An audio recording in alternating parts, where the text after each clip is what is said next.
I destroyed my husband because I caught him with his mistress. And in retaliation, he ordered his security to lock me in a psychiatric clinic. 2 days later, he regretted it and came to get me, but froze in absolute shock when the nurse told him that yesterday, a motorcade of black SUVs had arrived and taken me away. The celebration of our company's 5th anniversary and our wedding anniversary was held at a luxurious 5-star hotel in downtown San Francisco. A massive LED screen illuminated the stage with the sleek logo of Vance's tech company.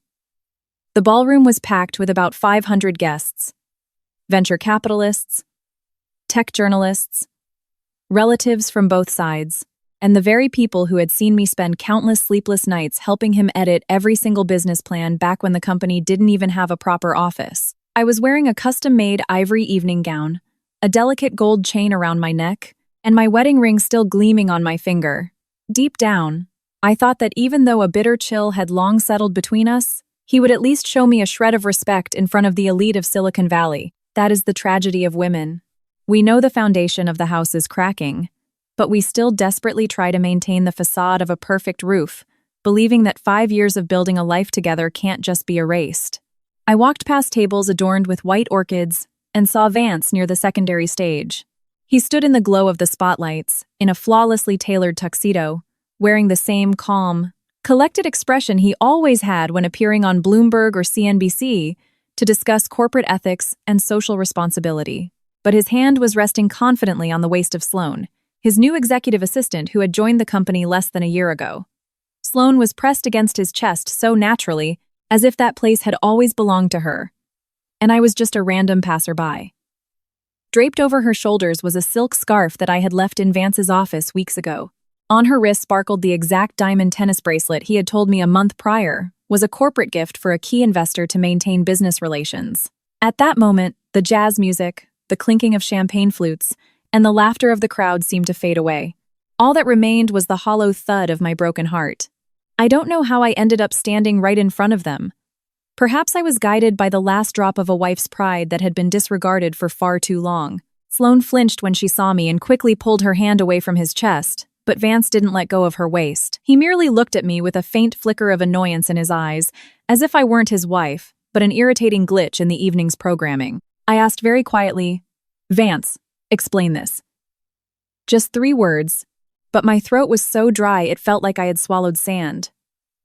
He paused, then replied in a low, even voice, "Callista, don't make a scene here.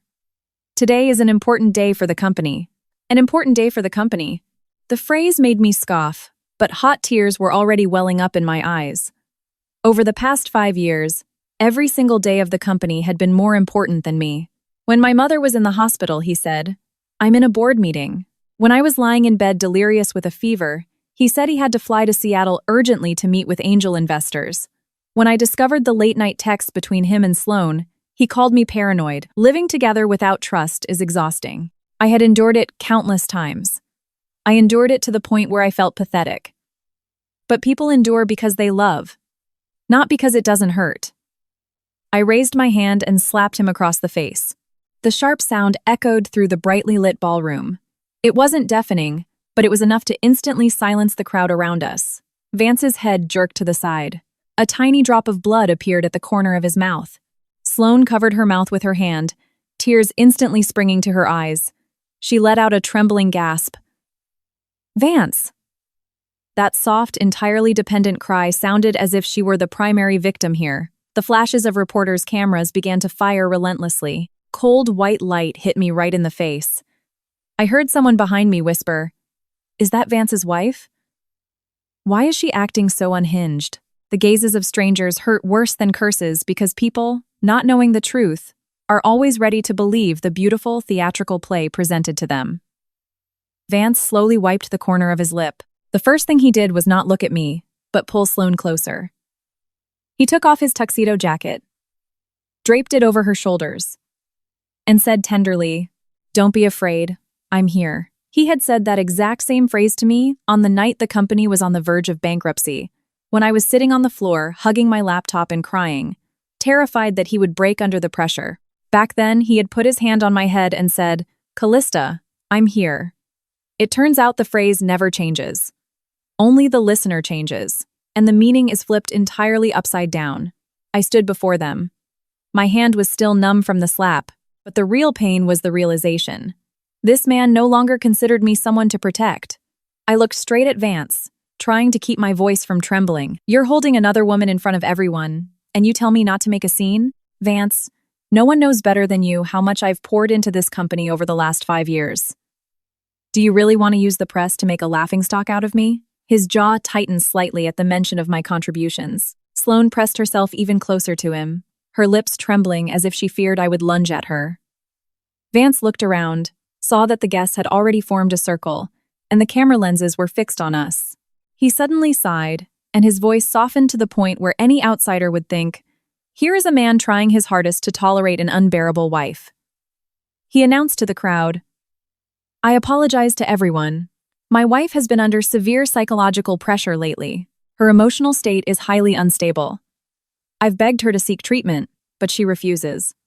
I am at my wit's end." With a single sentence, he twisted the slap of a betrayed wife into the symptom of a psychiatric breakdown. I looked at the faces around me. Some looked with pity, some with morbid curiosity, others hurriedly pulling out their iPhones to record. Sometimes, life knocks you down, not with a punch, but with a label that strangers slap across your forehead. I took a step forward, wanting to grab the microphone from the stage and tell everyone the truth. But out of nowhere, 2 men in black suits appeared. One blocked my path, the other grabbed my wrist. I struggled, screaming, "Let me go! Vance, how dare you do this to me?" He didn't answer immediately. He just patted Sloane's shoulder lightly and nodded to the security guards. "Take her out through the service exit. Don't let the reporters agitate her any further." His words sounded caring, but the grip the guards had on my arms promised nothing but brutality. I was dragged backward. My heel caught on the edge of the carpet, and I nearly fell. My clutch slipped from my hands. Lipstick, tissues, and a small flash drive containing the presentation for our newest project scattered across the marble floor. I bent down to pick them up, but the guard yanked me forward. The relentless clicking of cameras chased me. The whispers of the crowd pierced my skin like fine needles. I tried to look back at Vance one last time. He was still standing under the crystal chandelier, one arm wrapped around Sloane, the other adjusting his collar. The wedding ring on his finger gleamed dully. It was tragic that the brightest thing that night wasn't our marital fidelity, but the cold metallic gleam of a trinket that had lost all meaning. When I was shoved through the side doors, a draft from the service corridor hit my back with icy coldness. The smell of industrial cleaners, kitchen food scraps, and the clattering of utility carts against the walls instantly turned all the glamour out there into a cheap farce. The wife who had entered through the front doors was ultimately thrown out with the trash. In the loading dock behind the hotel, a black transport van was waiting for me. By the open sliding door stood a man wearing a medical coat over a dress shirt. On his chest hung an ID badge for a private psychiatric facility. Only then did I feel true, paralyzing terror. I jerked around, but the guards held my arms in a vice grip. Vance walked out very slowly. A red mark from my slap was still visible on his cheek, but his gaze was terrifyingly calm. I asked hoarsely, "You had the van and the people prepared in advance?" He looked at me, neither denying nor making excuses. Sometimes silence is crueler than any confession, because it proves that everything was calculated down to the smallest detail. He just had to wait for me to step into the trap. I tried to break free again, but how could a woman shaking with pain and humiliation fight off 2 massive men? The van door opened, and the smell of leather seats mixed with clinical disinfectant hit my nose, making me nauseous. Vance stepped closer and put his hand on my shoulder, as if comforting me. To the security guards, he was still the patient husband caring for his sick wife. Only I could hear his whisper right in my ear. Every word was so quiet it seeped straight into my bones. "Keep quiet, spend a couple of days in there, and you'll realize who actually controls your life." I woke up in a blindingly white room. It wasn't the sterile white of a major city hospital, but a dead, flat hue, as if all traces of humanity had been purposefully scrubbed away. The ceiling was low.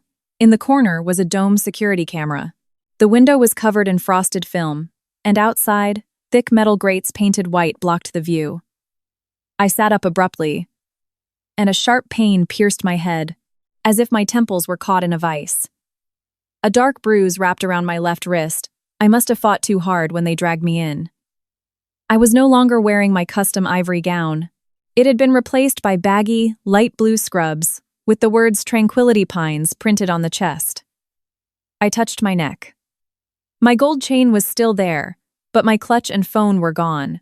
On my feet were wide rubber grip socks that chafed my heels. In the hallway, the rhythmic squeak of medical carts echoed. Every few minutes, there was the electronic beep of magnetic locks. That sound quickly made one thing clear. Where you want to go, what you want to say, or who you want to call was no longer up to you. I got up, walked to the heavy door, and pounded on it. Open up.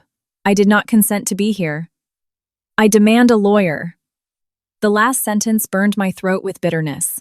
A person brought here in the dead of night, without a phone, without ID, without witnesses asking for a lawyer here, was as pointless as waiting for gold to rain from the sky.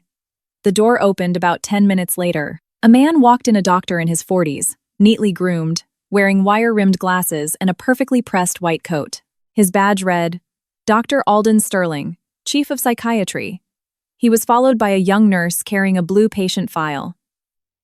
Dr. Sterling sat on the plastic chair opposite the bed. His voice was sickeningly smooth. Callista, please calm down. We are here to help you stabilize. I looked him dead in the eye. I don't need to stabilize. My husband brought me here against my will. I demand to make a phone call to my family or my attorney. He wasn't the least bit surprised.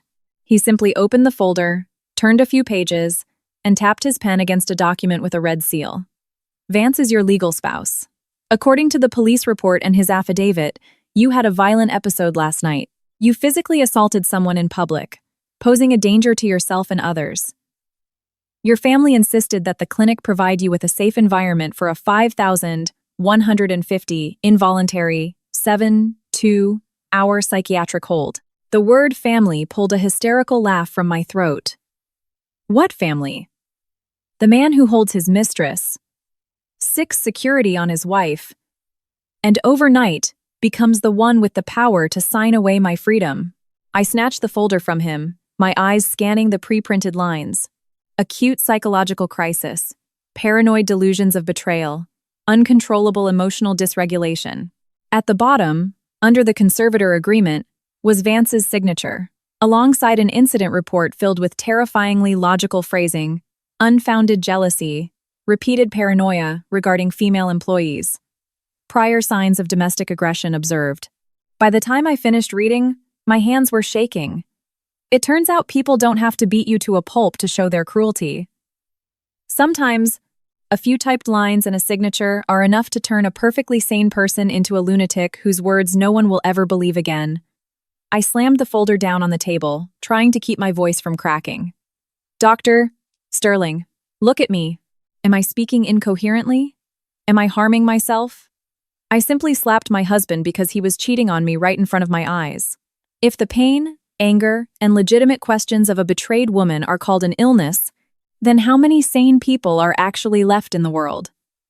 The young nurse lowered her eyes, her fingers gripping the edge of her clipboard. But Dr. Sterling merely sighed softly. He said, "The more fiercely you deny it, the more evident it is that your emotions are currently unstable. We don't jump to conclusions. This is just a temporary observational hold." I stared at him, realizing this conversation wasn't happening to hear my side of the story. It was a formality, just so they could document that they consulted with the patient. Once they've decided to muzzle you with a diagnosis, your clarity of mind is simply recorded as aggressive resistance. The nurse then asked me to hand over all remaining personal items. I told her Vance's people had already taken my purse and phone. She just looked away and held out a plastic tray. Please remove your ring, necklace, hairpins, anything that could pose a hazard. The clinic will seal and store them. I looked down at my hands and only just remembered that my wedding ring was still on my ring finger. Last night, when they threw me into the van, I was clenching my fists so tightly I hadn't even noticed it. The ring wasn't expensive. Vance bought it 5 years ago when the startup was just an idea in a garage, and we were counting every penny. When he slipped it onto my finger, he promised that one day he would give me the best the world had to offer. Back then, I thought the most valuable thing wasn't the diamond, but the promise. Now I understood. Some promises only live for exactly as long as you are useful to them. I didn't want to take it off, but the nurse repeated the protocol. Doctor. Sterling watched in silence, as if my reaction was just another data point for my chart. I bit my lip and pulled the ring off. Because I had lost weight over the past stressful months, it slid off easily, leaving a pale indentation on my skin. I dropped it into the tray. The metallic clink against the plastic was quiet, but my heart shattered. There are things that don't feel heavy while you carry them, but only when you take them off do you realize how many years of your life they held. The nurse led me down the hall for a basic medical exam. The corridor was long and freezing. Doors with small, wired glass windows lined both sides. Someone stood at a window, staring out with vacant eyes. Someone else sat on the floor, muttering. There were also people like me, painfully lucid, but with no one to prove their sanity to. I asked the nurse for her name. She hesitated for a second, then answered very quietly, "My name is Maeve." I seized the tiny window of humanity and lowered my voice. "Maeve, please, I'm begging you. Let me make one phone call. Just to my lawyer." Maeve glanced at the security camera down the hall and tightened her lips. "I don't have the clearance, Callista. Your file is flagged for a strict communication blackout for the first 48 hours. Vance, your family requested we eliminate all external triggers. Family. How ironic that they turn cruelty into something so clinical and polite." I returned to my room near dawn. In the pocket of my scrubs was a printed daily schedule. Meal times, medication times, evaluations. Everything was meticulously planned, except for one thing: my own free will.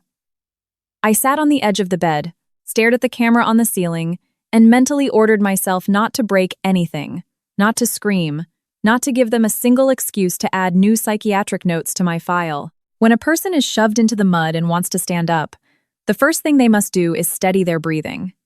If you give in to panic, the world will just say you were crazy all along. By lunchtime, Nurse Maeve brought a tray of food: bland soup, steamed vegetables, and cold fish. My throat was tight, but I forced myself to eat a few spoonfuls, knowing that refusing a meal would result in a refusal to eat, self-harm note. After eating, I asked for a pen and paper to document what had happened. Maeve hesitated but promised to ask the administration. Soon after, the internal TVs in the common hallway were switched to the financial news. I caught Vance's name, the name of his company, and the sickeningly upbeat voice of the CNBC anchor. Following a private incident at last night's anniversary gala, Tech CEO Vance confirmed that the Digital Family Project, a groundbreaking AI platform for young families to manage household finances, healthcare, and education, will launch on schedule. I shot up from the bed. Digital Family. I came up with that name. It was born on a dark evening when the power was shut off in our cramped studio apartment in the Tenderloin. Vance sat next to me, slurping cheap instant ramen, dreaming of a product that could help ordinary families survive. I wrote the first concept document, edited every slide of the pitch deck, and fought with the engineering team to keep the features for pregnant women and single guardians. But on the TV screen, standing next to Vance at the ribbon-cutting ceremony, it wasn't me. It was Sloane, wearing a crisp, white blazer, smiling softly, placing her hand over my husband's, as if she had walked through the fire with him. I rushed to the wired glass window of my door, straining to see the TV in the common area. On screen, Vance tenderly adjusted Sloane's lapel microphone, a gesture of affection I hadn't seen directed at me in years. A reporter asked about his wife's absence after the public scandal. Vance sighed, his eyes turning perfectly red. "I just want her to receive the best treatment possible. No matter what happens, I bear the responsibility for her well-being." The words "bear the responsibility" made my stomach heave. The man who locked me behind a steel door, stripped me of my phone, my ID, and my right to defend myself, was standing in front of the cameras acting like a saint. The most terrifying monsters in life aren't the obvious villains. They are the ones who know exactly how to speak with the voice of angels. I paced back to the bed, scouring my memory for anything that could save me. Passwords to the corporate servers, copies of the founding equity agreements, the drafts of the pitch deck on my personal MacBook, the names of angel investors who knew I spearheaded the project. I needed to get out of here, or at least leave a paper trail proving my competence. But when I asked to log into my work email at the nurse's station computer, the attendant shook her head. By evening, Maeve brought me water and whispered, "Callista, I think your internal corporate accounts have been locked." The news reported that Vance initiated a management restructuring today. I looked at her, feeling the plastic cup turn to ice in my hands. Vance wasn't just locking me away, he was digitally erasing me from my own life's work. Under the pretense of using the bathroom to hide from the camera, I sat on the closed toilet lid for a long time. Drops of water leaked from the faucet into the sink like a countdown. I asked myself how many red flags I had ignored over these 5 years. When Vance asked me not to attend board meetings because Silicon Valley venture capitalists don't take women seriously, when he transferred the intellectual property rights to the corporate holding company, assuring me it was just standard legal bureaucracy, when Sloane called him in the middle of the night and he stepped out onto the balcony to whisper, the trap didn't snap shut overnight. It had been woven thread by thread out of my blind trust and his cold calculation. When I returned to the room, Dr. Sterling was waiting with new paperwork. He placed a pen in front of me, his tone as soft as ever. "Callista, this is a voluntary admission consent form. Sign it so we can transition you from an involuntary 5,150 hold and clear up the legal formalities." The word voluntary lodged in my throat. Voluntary is when you aren't dragged by force, stripped of your belongings, locked behind a magnetic door, and then handed a pen to legalize the kidnapping. I pushed the paper away and spoke slowly. "I won't sign it. If you want to write something in my chart, write the truth. I demand to contact my attorney, and I am being denied my civil rights." A shadow crossed Sterling's face. For the first time since I arrived, his polite facade cracked. He didn't push it, standing up to leave, but right at the door, he threw over his shoulder, "Excessive resistance will only prolong the length of your evaluation, Callista." The door shut, the magnetic lock beeped. I sat in the sterile room, looking at the bed bolted to the floor, the empty tray where my wedding ring used to be, and the blinking red eye of the camera. Suddenly, a strange quiet descended over my soul. The fear was still there, the pain was still there, but beneath it all, something else began to take root. Not blind rage, but a cold, calculated determination to survive long enough to burn his empire to the ground. That evening, the TV in the common area was on again. The sound drifted through the crack under the door. The anchor mentioned Digital Family again, talking about its IPO potential and the resilient CEO Vance, who continued to work for the betterment of society despite a family tragedy. I walked to the door and looked through the glass. Vance and Sloane were smiling in front of the navy blue logo I had designed over 3 sleepless nights, agonizing over every vector curve. In the spotlight, they looked like the ultimate Silicon Valley power couple, and I, the legal wife and co-founder, was locked behind a door without a phone, without an ID, without my ring, and scrubbed from the history of the company I built. On my second night at Tranquility Pines, I understood why people lose their minds in white rooms. The color no longer felt clean. It was the color of a blank sheet of paper, upon which whoever holds the power can script your destiny. Footsteps echoed in the hall. Locks beeped. I lay on my side, staring at the camera's red dot. I was told to rest, but the moment I closed my eyes, I saw Vance on stage with Sloane. Around 9:00 p.m., Maeve came in with a small medication tray. Glancing at me quickly, she made a mark on her clipboard and said quietly, "Take this pill. It's just a mild sedative to help you sleep." Looking at the little white pill in the plastic cup, my mouth went dry. If I didn't take it, tomorrow my file would say, "Refusal of treatment, non-compliant." But if I swallowed it and fell into a dead sleep, what if Vance forged my signature on equity transfer documents while I was out cold? Or worse, injected me with something to actually make me seem insane? I took the cup of water, brought the pill to my mouth, but used my tongue to swiftly tuck it deep into my lower cheek, swallowing only the water. The taste of the water was sickeningly flat, and my heart hammered as if I were committing a major crime. Maeve looked at me for a couple of seconds. Maybe she noticed, but she didn't say a word. Taking the empty cup, she muttered, "If you feel sick, press the call button, but don't bang on the door tonight. The camera is rolling, and they'll put it in your behavioral report." As soon as the door closed, I sat frozen for a long time before I dared to spit the dissolving pill into a tissue and bury it at the very bottom of the trash can. I didn't know if it would help, but in a place where everything was stripped from me, the simple right to decide whether to swallow a pill allowed me to feel human. Sometimes you don't need a grand victory. preserving a single drop of mental clarity is worth more than gold. Close to midnight, the residual effects of whatever had begun dissolving in my mouth made me slightly dizzy. My body felt heavy. In this half-daze, the door opened, and orderlies brought in a gray-haired older woman. They guided her to the empty bed by the window. I heard them call her Mrs. Alara Higgins. She was frail, slightly hunched, and tightly clutching a worn canvas tote bag from which a few notebooks and a battered copy of Forbes magazine protruded. A nurse explained that the AC in the old woman's room had broken, so she would sleep here tonight. When the staff left, Mrs. Higgins turned to me and asked in a raspy voice, "You're Callista, aren't you?" "Yes?" I flinched, sitting up in the dim light of the nightlight. Hearing my real name in this place, detached from a medical diagnosis or a room number, brought a lump to my throat. "Yes, I'm Callista, Mrs." Higgins looked at me and pointed to the magazine in her bag. "I saw you on the news today. They said you were out of your mind, but your eyes don't look like the eyes of a crazy woman. A person who has been unjustly accused always stares at the door, not the wall." I don't know why, but those words made tears spill down my cheeks. Since I was abducted, everyone had spoken to me in a condescending, clinical tone. Calm down, cooperate, don't resist. Not a single person had asked what actually happened. I turned my head away to wipe my tears, refusing to show weakness, but Mrs. Higgins pulled out the magazine and laid it on the edge of my bed. On the cover was a man in a dark, sharp suit standing against the backdrop of a tech campus. The headline touted the success of his new venture capital fund. I glanced at it and froze. The name on the cover dropped into the depths of my memory like a heavy stone. Gideon. I hadn't seen him in 10 years. In my memory, Gideon wasn't this imposing man with a cold gaze and an Audemars Piguet watch. Back then, he was just a broke engineering student at UC Berkeley, tall and gaunt, always wearing a faded hoodie, a frayed backpack, and beat-up Converse.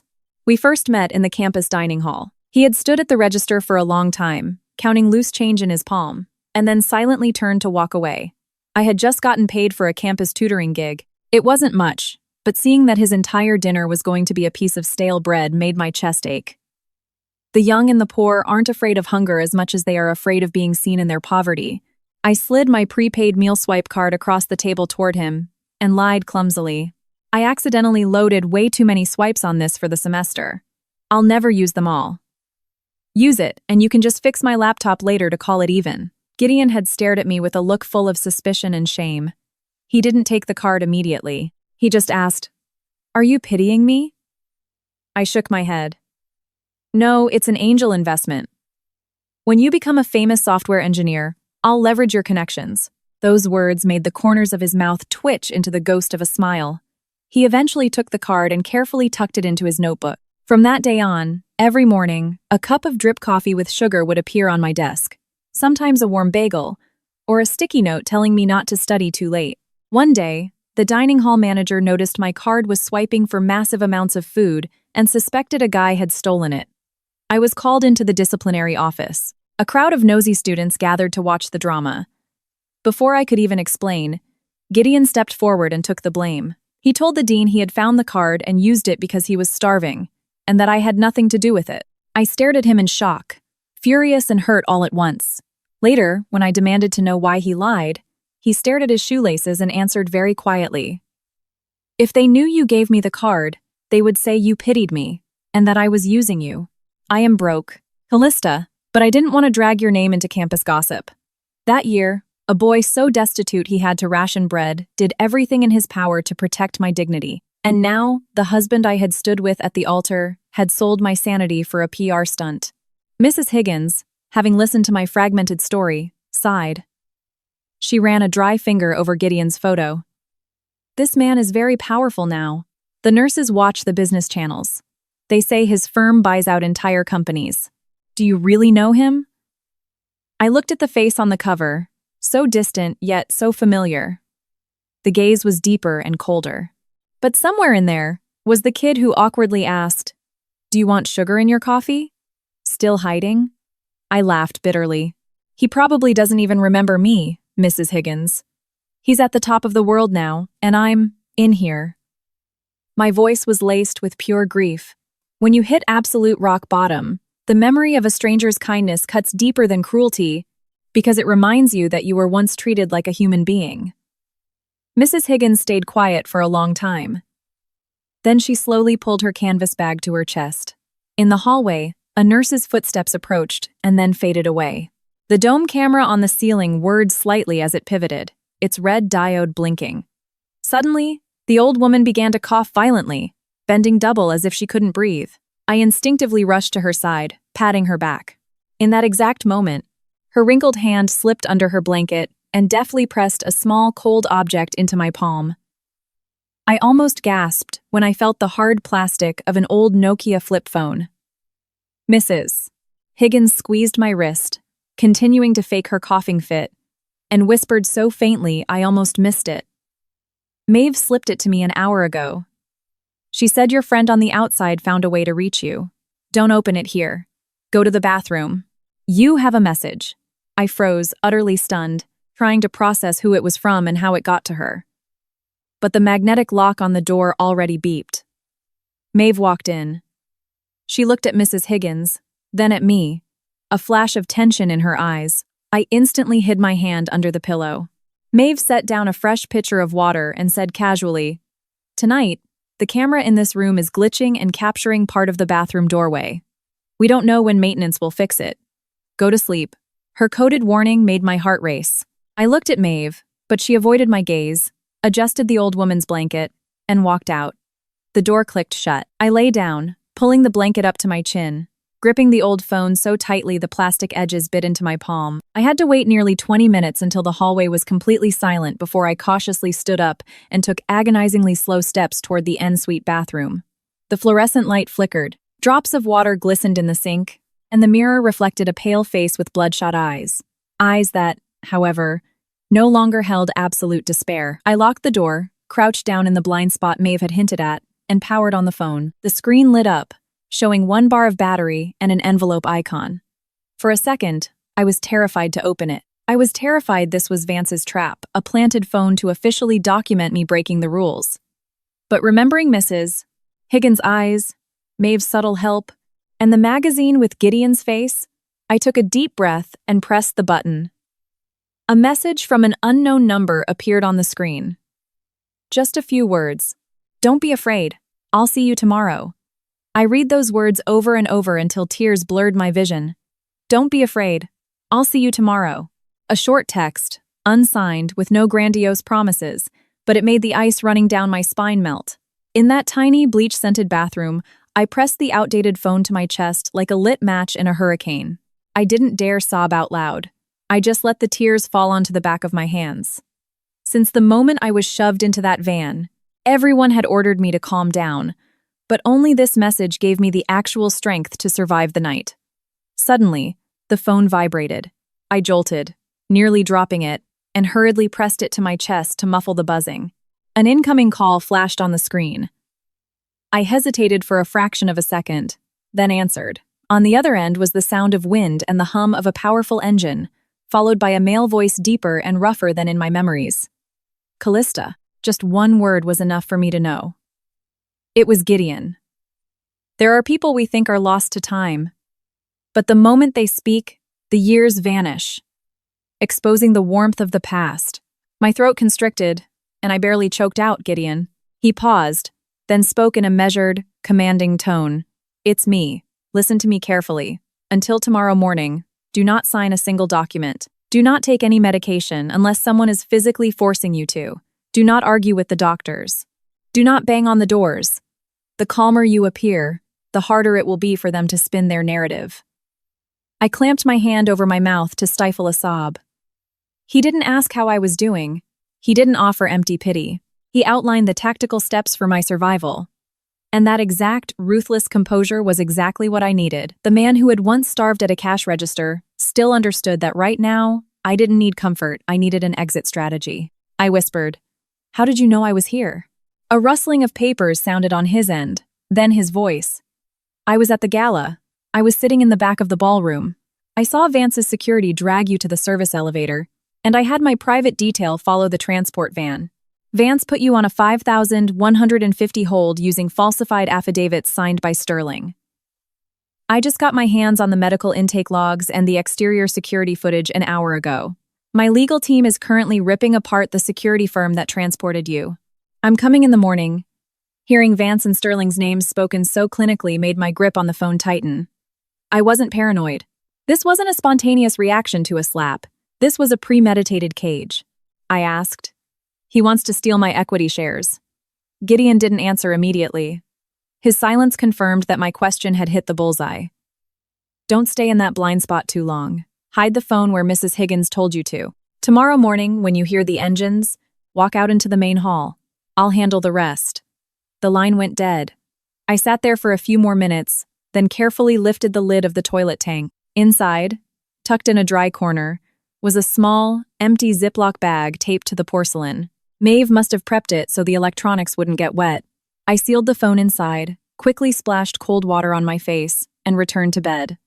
Mrs. Higgins lay with her eyes closed, but as I passed, her hand shifted slightly under the covers. I knew she was asking if everything was okay. I silently touched the edge of her blanket in gratitude.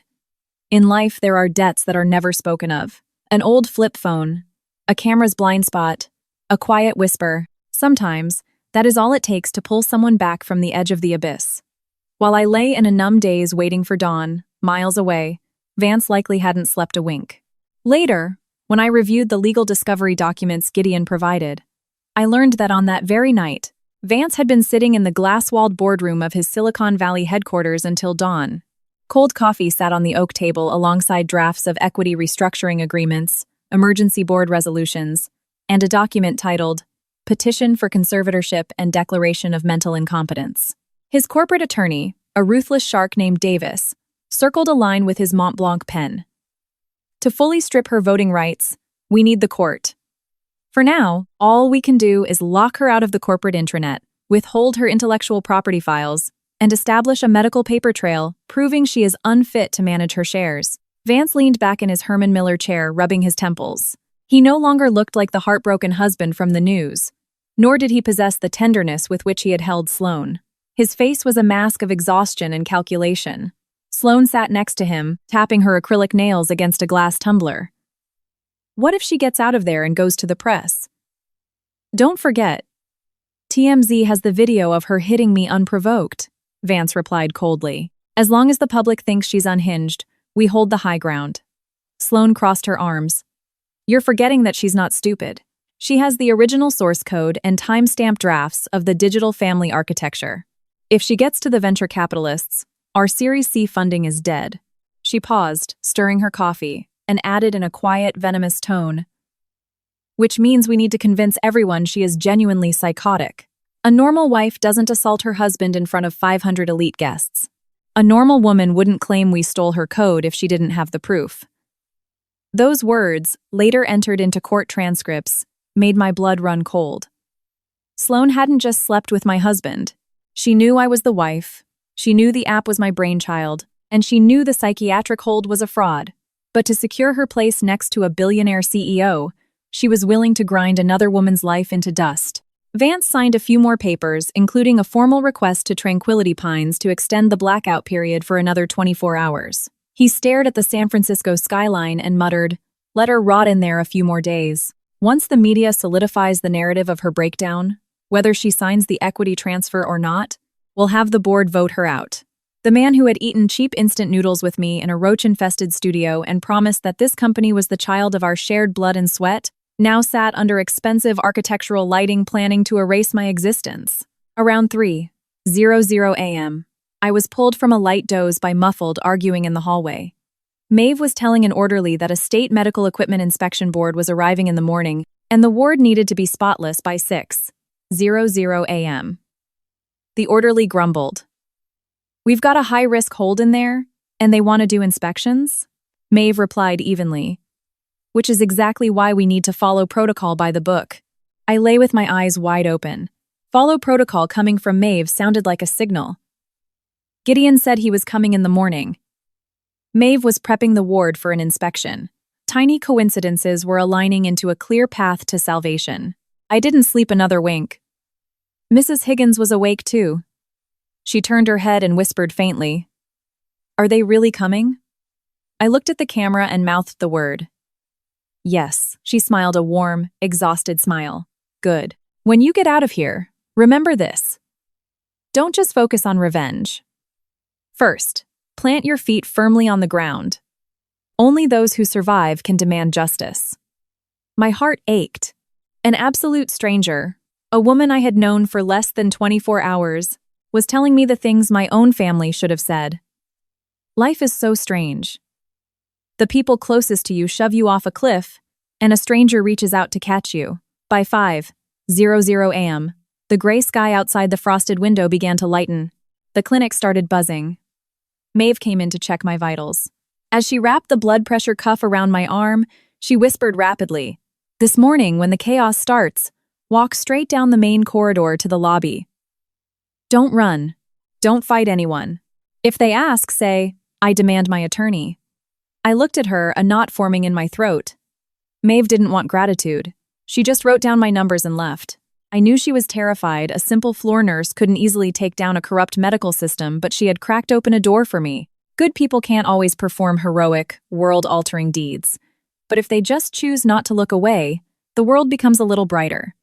I retrieved the phone from the toilet tank. The battery showed one red sliver. No new calls. I was about to power it off when a strange sound rumbled from outside. At first, it sounded like distant thunder, though there was no rain. Then the sound swelled, transforming into the synchronized roar of heavy engines climbing the steep, winding road up to the clinic. I rushed to the frosted window and wiped a small circle clean with my sleeve. Through the murky glass and the iron grates, I saw a convoy of blinding headlights slicing through the coastal morning fog like fiery arrows. Panic erupted in the ward. Someone yelled. Heavy doors slammed. Orderlies started running. Radios crackled with overlapping, frantic voices. My heart hammered so hard it deafened me. I remembered Gideon's order. When you hear the engines, walk out into the main hall. But my door was locked. I banged my fist against the heavy wood 3 times. Not as frantically as my first night, but keeping the desperate mantra steady. I need to go to the lobby. I demand my attorney. A second later, the magnetic lock beeped. Maeve pushed the door open. Her face was pale, her hair sticking to her forehead, but her eyes were laser-focused. She didn't look at my hands, just snapped. "Follow me. Walk slowly. Do not run." The cameras are rolling. Mrs. Higgins pushed herself up on her elbows. I looked back at her. She gave me a barely perceptible nod, like an elder sending a child out of the eye of a hurricane. In that split second, I realized that some people enter our lives only fleetingly, but the hand they extend is imprinted on our souls forever. The corridor was flooded with harsh fluorescent light. The smell of bleach was overpowering.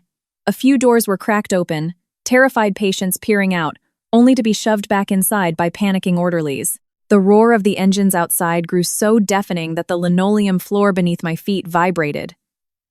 Walking past the common area, I noticed the TV was still broadcasting financial news, but no one was watching it.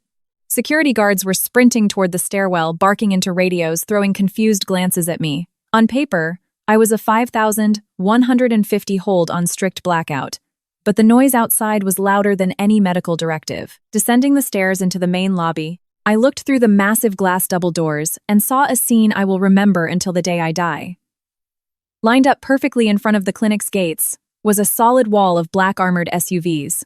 Escalades and G-Wagons, a fleet straight out of a world I had no access to. Behind them idled 2 black executive Sprinter vans, one for a team of litigators, the other bearing the logo of an independent crisis PR firm. Tranquility Pines usually only heard bird calls and the occasional delivery truck.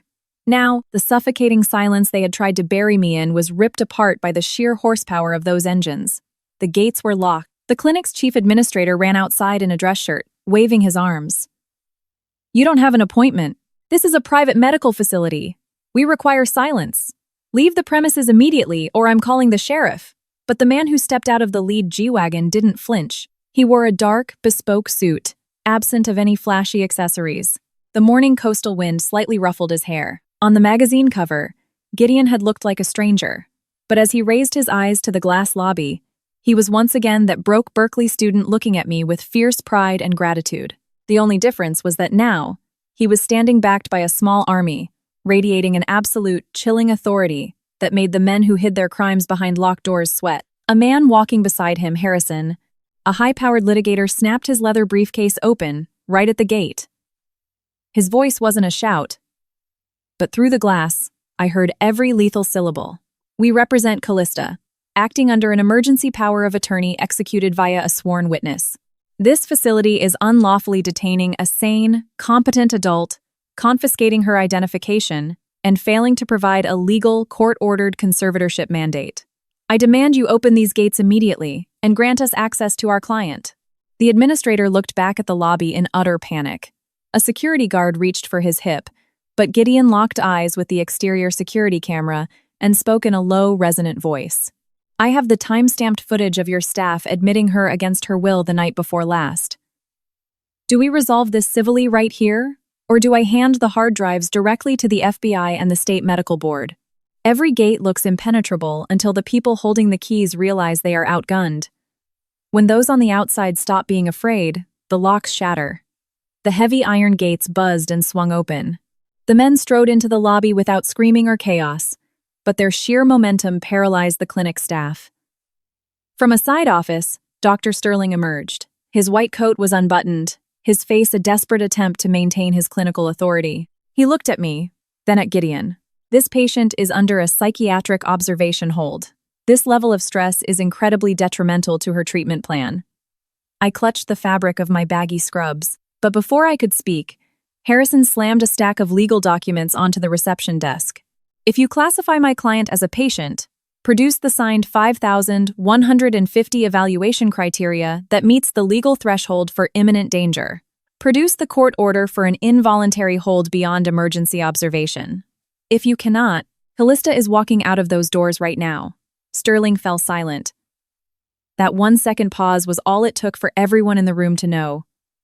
He had absolutely nothing. I stood a few feet away from Gideon in an oversized hospital uniform. My hair, a tangled mess. My lips cracked, purple bruises ringing my wrists. In the past, I would have died of shame for him to see me like this. But there was no pity in his eyes. He just looked me over carefully, making sure I was standing on my own 2 feet, and asked, "Do you want to leave this place?" The question was so jarringly simple it brought a lump to my throat. For 2 days, other people had decided everything for me. Was I crazy? Could I make a phone call? Could I wear my own wedding ring? He was the only one who asked, "What do I want?" I nodded. My throat burned so badly I could barely make a sound. Gideon looked at Harrison. The lawyer immediately demanded the staff produce a chain of custody form for my personal belongings, document my physical condition, specifically the bruising, and list the names of everyone on shift. Sterling tried to object, citing patient protocol, but this time, I lifted my chin and looked him dead in the eye. I enunciated every single word. "I demand it recorded in my file that my presence here was never voluntary. I was repeatedly denied access to legal counsel, and I will not consent to any of your psychiatric evaluations without an independent medical examiner present." The doctor's face drained of color. A frightened receptionist brought out a sealed, transparent evidence bag. Inside were my driver's license, wallet, dead iPhone, hairpins, and my wedding ring. I looked down at the pale indentation on my ring finger, then dropped the ring back into the plastic bag. I wasn't going to put it back on. Maeve, standing near the desk, discreetly slid a torn piece of paper toward me. On it was her cell number and her shift schedule. "I will testify," it read. I grabbed the note, my chest tightening with overwhelming emotion. Before walking out, I stopped. Around my wrist was a plastic ID bracelet with the clinic's barcode. I grabbed it and ripped it off, leaving a red welt on my skin, and threw it onto the reception desk next to the signed release papers. There were no hysterics, no screaming, just the sharp snap of plastic hitting wood. But to me, it was the sound of the first lock breaking on my cage. Gideon took off his suit jacket and draped it over my shoulders. The wool smelled of expensive cologne, warmth, and the morning sea breeze. I wanted to collapse and sob until my lungs gave out, but I simply pulled the lapels tighter around me and stepped through the sliding glass doors. The morning fog was still thick. The black SUVs were lined up, engines purring. A couple of crisis PR photographers snapped wide shots, but Harrison made sure my face wasn't caught in any close-ups. Gideon opened the door of the Escalade for me.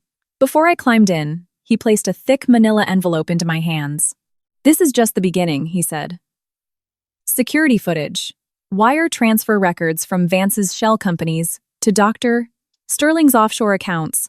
Logs of Vance meeting clinic administration days before the gala. It's not enough to put them in federal prison yet, but it's more than enough to ensure no one ever calls you crazy again. I pressed the envelope to my chest. For the first time in 48 hours, I held a piece of the truth in my hands. The motorcade pulled out of the gates. I didn't know who Dr. Sterling was frantically dialing. I didn't know how fast the photos of the SUVs would leak to tech blogs. I only knew one thing. Looking back at that white building nestled in the Redwood Hills, I was leaving behind the place designed to erase my voice. 2 days is nothing in the span of a lifetime, but it was enough to teach me that if a woman doesn't protect her own name, there will always be a man ready to write it onto a forged psychiatric chart. By noon, Vance's black Bentley screeched to a halt outside Tranquility Pines. He jumped out. He didn't have flowers, and he wasn't playing the grieving husband. His face was pale with absolute fury and panic. He had slept through the morning with his phone on silent, only to wake up to dozens of missed calls from Sterling. He stormed into the lobby, shouting, "Where is my wife?" The receptionist looked at him, her face grimacing. Vance scowled, his voice dropping to a freezing register. "What's going on? Get Dr. Sterling out here right now." The girl swallowed hard and answered, her voice shaking. "You're too late. A legal team and private security breached the lobby this morning and took her." While Vance was losing his mind, I was sitting in an independent medical facility in downtown San Francisco. A doctor named Laura was documenting my physical state. Severe sleep deprivation, acute stress markers, and traces of mild sedatives in my bloodstream, not lethal, but enough to impair cognitive function. The doctor photographed the deep bruises on my wrists and the red welt from the hospital bracelet. "This will all go into the forensic report," she said gently. "Not to reopen the wound, but to ensure your pain has undeniable proof." After the doctor left, Gideon led me into a private conference room in his venture capital firm's high-rise. On the mahogany table sat a MacBook, a laser printer, color-coded binders, and a thermos of hot ginger tea. Harrison sat at the head of the table. Nearby, a paralegal was sorting documents. Everyone stood up when I walked in. No one looked at me with pity or morbid curiosity. Gideon pulled out a chair for me and placed an iPad in front of me with a video file queued up. Security footage. Tranquility Pines. One day before the gala. In the grainy video, Vance, wearing a dark blue dress shirt, walked into Dr. Wei's Tina, Sterling's office holding a black leather portfolio. My hands turned to ice. This was before I slapped him. Before the reporters photographed me. Before he declared me mentally unfit to the world. The trap wasn't a spontaneous reaction to a public argument. He had it planned. He had the room booked, the doctor bought, the diagnosis drafted, and just waited for me to trip the wire. Gideon tapped the screen, loading the next clip.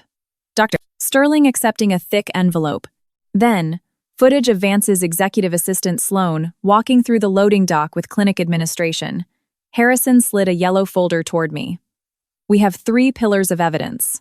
1. The video surveillance. 2.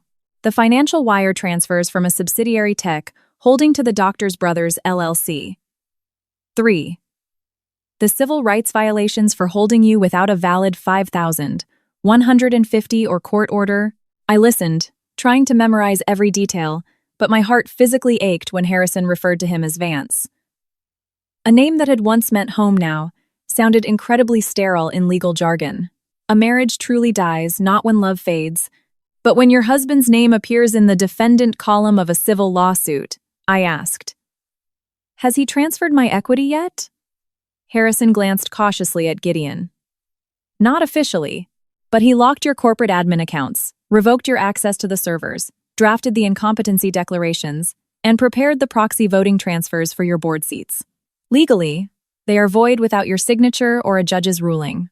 But if you had stayed in that clinic a few more days, and the Silicon Valley press fully bought into the crazy wife narrative, unwinding the damage would have taken years of litigation. Only then did I fully grasp why Gideon had moved with such terrifying speed.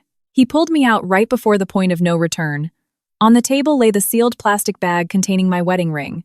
The paralegal asked if I wanted her to put it in the firm's safe. I shook my head. Leave it with the evidence. Gideon didn't say anything, just looked at me with those deep, unreadable eyes. Maybe he understood. By refusing to put the ring back on, I was shedding a piece of my past. But 5 years of building a life can't be erased with a single gesture.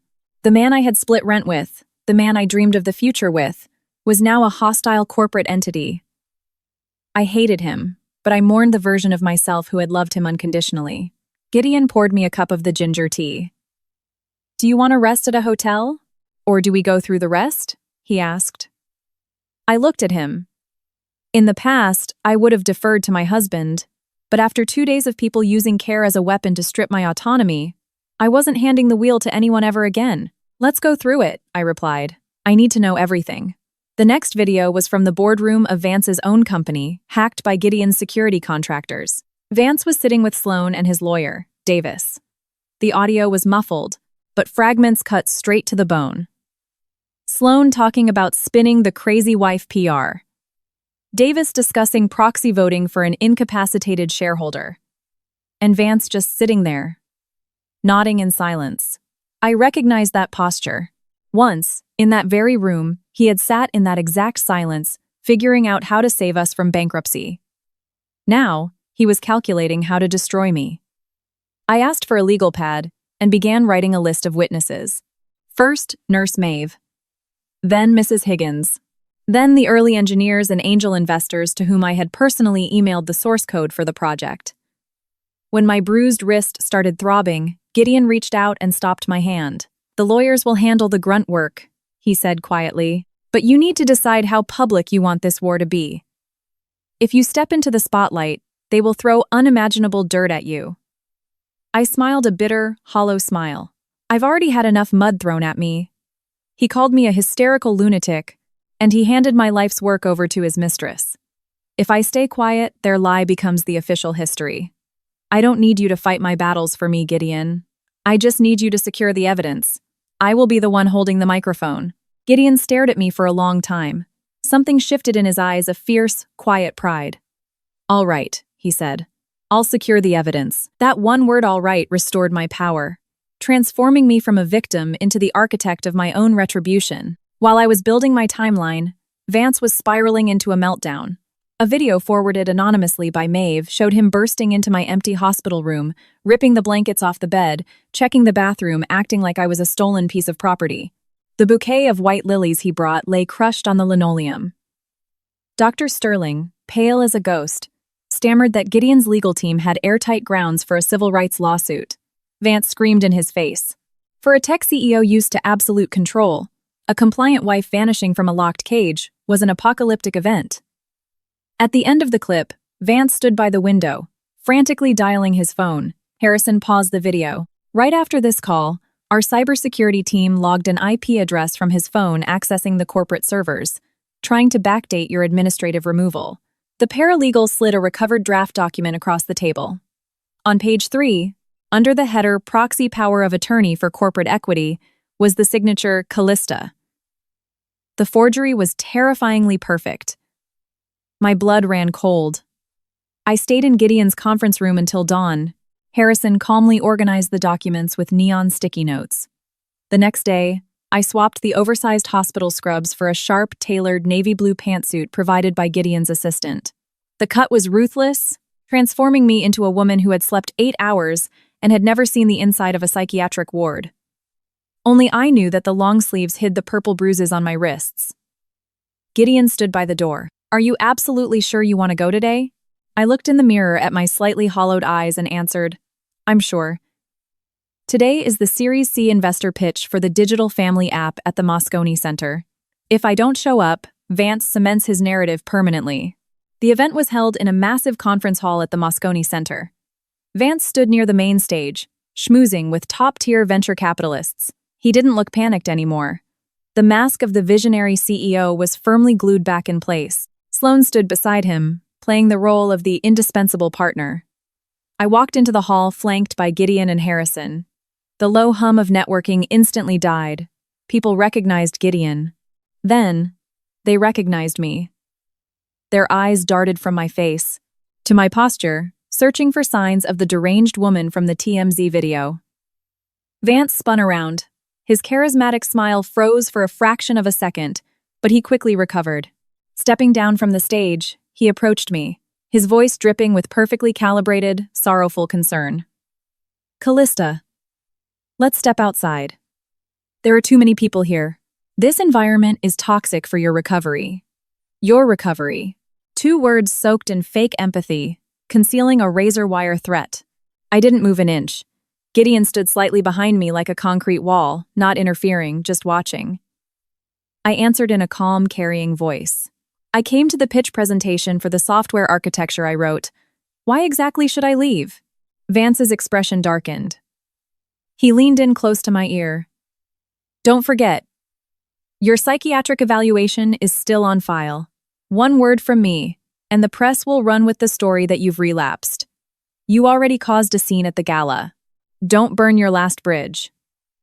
I looked at him like he was an alien species. He knew my vulnerabilities and wielded them like a knife. I replied softly, "You don't own my bridges anymore, Vance." The MC on stage was already announcing his keynote. Gideon leaned in. "Front row," I nodded. Vance began his presentation, walking the investors through the UX design for young families managing finances. I listened as he recited entire paragraphs verbatim from my original concept notes. Sloane sat off to the side, shooting terrified glances at me. A person with a guilty conscience is most terrified by their victim's silence. I traced the edge of a flash drive in my pocket. Not yet. 40 minutes later, the Q&A session began. A young tech journalist from The Verge stood up and asked about the scandal involving his estranged wife. Vance sighed into the mic, executing his script perfectly. "I prefer to keep my private life private. Callista is someone I care deeply about. I ask the media not to judge her based on a momentary lapse in mental health." It was a masterclass in gaslighting. He didn't explicitly call me crazy, but he planted the seed. A prominent venture capitalist in the second row turned around. "Gideon, are you here as a potential lead investor or as a private citizen? And who is the woman with you?" Gideon took a microphone from an usher, but instead of answering, he handed it to me. I took it. The Moscone Center fell dead silent. You could hear the camera shutters clicking and the sound of Vance taking a sharp, panicked breath. I gripped the mic with my right hand, resting my left on the leather folder Harrison had given me. "My name is Callista," I said, my voice echoing off the high ceilings. Slightly raspy, but commanding.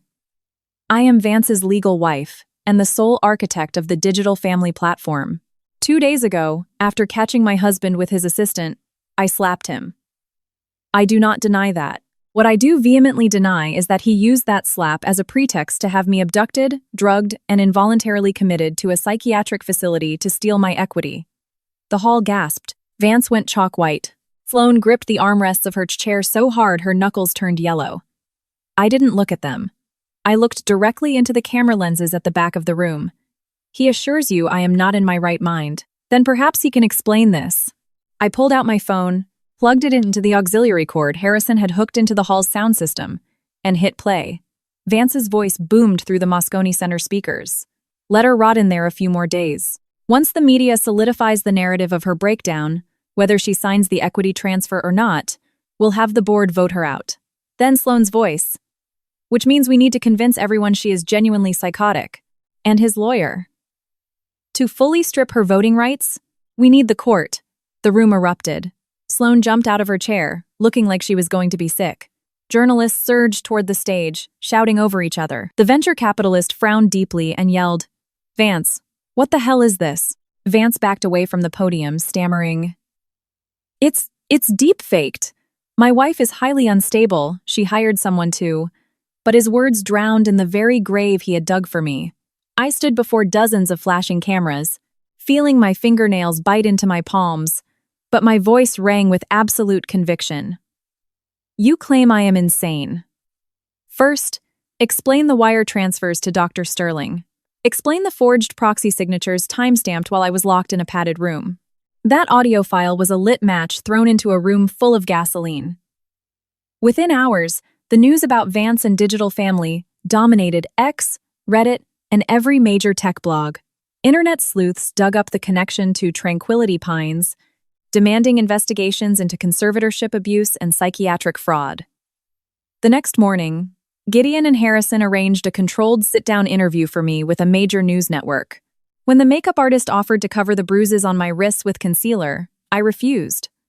I didn't want to turn my trauma into a reality show, but I wasn't going to hide the evidence of my survival either. On national television, I spoke directly into the camera.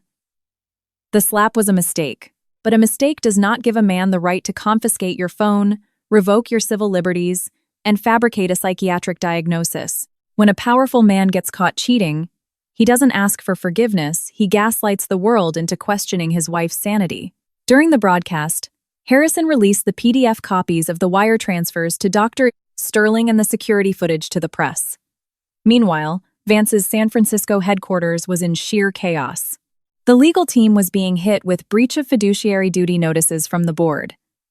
Major investors pulled their term sheets. Vance locked himself in his corner office. His empire was crumbling, not because of a wife's petty revenge, but because its foundation was built entirely on fraud. Dr. Sterling dodged reporters camping on his lawn, while Nurse Maeve bravely gave a sworn deposition to state investigators, confirming I had been perfectly lucid the entire time. That evening, I watched my own interview from the couch in Gideon's office. He didn't offer empty platitudes. He just set a mug of hot tea and a box of tissues on the coffee table. When my televised self looked at the camera and said, "I don't want your pity, I want you to look at the evidence," Gideon gave a slow, approving nod. He understood exactly who I was. Sloan tried to pretend the ship wasn't sinking and went on a shopping spree at Neiman Marcus in Union Square. But at the register, her corporate Amex was declined. Shoppers whispered, recognizing her as the mistress from the viral video. Later that day, a courier delivered a manila envelope to her condo containing printed screenshots of her texts with Vance plotting my diagnosis, and receipts for the black hat PR firm they hired to smear my name. Panicking, Sloan called Vance, but he barked into the phone, "Fix your own mess. Don't drag me down with you." Relationships born in the shadows of betrayal disintegrate the second the mutual benefit expires. I didn't leak the texts to the internet. Harrison said we had enough for a slam-dunk civil and criminal case, and I had no interest in turning my life into a tabloid circus. The next day, Vance called me. I let it ring for a long time. When I finally answered, his voice was trembling. "Callista, let's meet. It's not what you think. I didn't want to hurt you. I was just terrified you were going to torch the Series C funding. A man only repents when the consequences finally hit him." I replied coldly, "If you want to meet, bring your lawyer." We met in the old conference room of his company, the very room where I used to draw flowcharts on the whiteboard at 2 a.m. Now, I sat across from him, a mountain of legal filings between us. Vance had lost weight. His eyes were sunken. He tried to use his soft, persuasive tone. "Callista, does it really have to end like this?" I made a massive mistake with Sloan, but the clinic. I honestly thought you just needed a quiet place to rest. I slid a heavy folder across the polished table. From the second you locked me in that van, we ceased to be husband and wife. I came here to serve you our terms. Not just a divorce. A complete liquidation and division of all corporate assets through the courts, and the immediate nullification of all forged proxy voting rights. Vance stared at the papers like they were a death warrant. Harrison laid down the glossy photo of Vance handing the envelope to Dr. Sterling. Vance's lawyer tried to interject, but Vance waved him off. He looked at me with bloodshot eyes. "Callista, the VCs will pull out. If you gut the company, what do you even get?" There it is. He only cared about the valuation, the cap table, the company never what he put me through. I answered with ice in my veins. If this company can only survive by forging the psychiatric records of its co-founder, then let it burn to the ground. He begged me to drop the criminal charges, offering public apologies and a massive stock buyout. He talked about preserving our legacy. I stood up. "My dignity isn't something you can buy back and hand to me as a severance package. I'll see you in court." As I reached the door, he yelled, "Callista, you used to love me." I didn't turn around. I did. That's why it almost killed me. But loving you doesn't mean I'm going to let you bury me alive. Over the following weeks, the justice system ground his life to dust. The state medical board rated Tranquility Pines, Dr. Sterling lost his license and was indicted. Mrs. Higgins, despite her frail health, gave a sworn statement to the DA. Gideon had a private car bring her to the courthouse. She testified about the smuggled Nokia phone and my tears in the bathroom. The testimony of a total stranger saved me from the dark. Sloan, attempting to flee to Miami, was served with a subpoena at SFO. Terrified of jail time, she flipped and confessed to everything to save her own skin. The final hearing in the San Francisco Superior Court for the Divorce and Asset Division took place 3 months later. The morning was crisp. The California sun bathed the courthouse steps in gold. I wore a beige tailored suit. In my pocket was the old, scratched UC Berkeley dining hall card that Gideon had handed back to me before I stepped out of his car. He sat in the gallery next to Harrison. Just knowing he was in the room gave me an unshakable peace. Vance looked like a ghost of his former self. His defense attorney tried to argue the $5,150 hold was an overzealous but genuine medical intervention, but the wire transfers, the forged IP transfers, and the testimonies of Maeve and Mrs. Higgins annihilated the lie. When the forensic expert confirmed my signature was traced, Vance buried his face in his hands. When it was my turn to speak, I stood up and addressed the judge with a steady voice. I was married to this man for 5 years. I poured my life savings and my intellect into the digital family platform. Upon catching him in an affair, I slapped him a mistake of passion. But in return, I was kidnapped, locked in a psychiatric ward, stripped of my phone, my identification, my wedding ring, and my civil rights. I am not asking this court for pity. I am asking you to look at the evidence and restore my legal name. I am a betrayed wife and a defrauded co-founder, not a paranoid schizophrenic invented by a desperate CEO to steal my shares. The judge ruled in my favor on all counts. Our marriage was dissolved, and the corporate assets were aggressively split in my favor. All fraudulent proxy agreements were voided, and my intellectual property rights were restored. The criminal case for false imprisonment and wire fraud was handed over to the U.S. Attorney's Office. I didn't feel euphoria. Justice isn't a fireworks show. It feels like finally pushing open a heavy iron door just to take a lungful of clean air. Leaving the courtroom, the bailiff returned my personal effects from evidence. Inside a clear plastic bag was my simple silver wedding band. I stared at it, remembering our roach-infested studio and his awkward, hopeful smile. You can't just surgically remove half of your memories, but you can't live in the ghost of the past either. A few months later, I moved my new startup into a bright, airy office space in the Presidio, overlooking the Golden Gate Bridge. Vance's company didn't collapse overnight, but it was gutted by restructuring. The venture capitalists ousted him, and my original project was spun off under my sole control. There were no arrogant plaques on my new desk, just a small framed quote, "Everyone has the right to feel pain, but no one has the right to make your pain a crime." Gideon re-entered my life very slowly, with infinite care. He didn't shower me with extravagant roses, didn't make grand speeches, and didn't try to solve my problems with his checkbook. He simply drove me to my follow-up medical checkups, had iced lattes delivered to my office, and sat quietly by my side when I needed a silent presence. One evening, I told him, "You don't have to walk on eggshells around me. I'm not going to break." Gideon looked at me and replied, "I know you won't. But even things made of steel deserve to be held gently." At the end of the year, after a long board meeting, Gideon drove me to Berkeley. We walked into the newly renovated campus dining hall. The modern decor was different, but the smell of cheap pizza and the loud laughter of undergrads was exactly the same. He bought 2 greasy burgers and a drip coffee with entirely too much sugar for me. I laughed. "You still remember I take it with sugar?" He smiled. "I was heavily in your debt. I had to remember the terms." After we ate, he reached into his jacket pocket and pulled out the old plastic dining hall swipe card, carefully preserved in a clear sleeve. My freshman ID photo was half faded. "You kept this the entire time?" I asked, my chest tightening. He placed it gently on the table. "When I was at rock bottom, I promised myself that when I finally made it, I wouldn't just pay you back the cash. I wanted to give back the feeling you gave me that day, the feeling that I was worthy of respect, even at my absolute worst." The late afternoon sun poured through the dining hall windows, casting a golden glow over the old campus oak trees. I realized then that not everything from the past is meant to drag you under. Some memories serve as anchors, reminding you that goodness still exists in the world. I reached for the card, about to tell him he should keep it as a memento, but Gideon gently slid it across the table toward me. "Back then, you gave me a meal," he said softly. "Now, give me a chance to stand by your side. Can I?" I didn't answer immediately. I looked at the battered plastic card, the warm coffee, and the man who had crossed an ocean of time and power to be right there exactly when I needed him. Love after betrayal requires a long, terrifying leap of faith, but I knew this man would never try to steal my voice. He would just stand beside me while I used it. I smiled, slipped the dining hall card into my purse, and gave a small nod.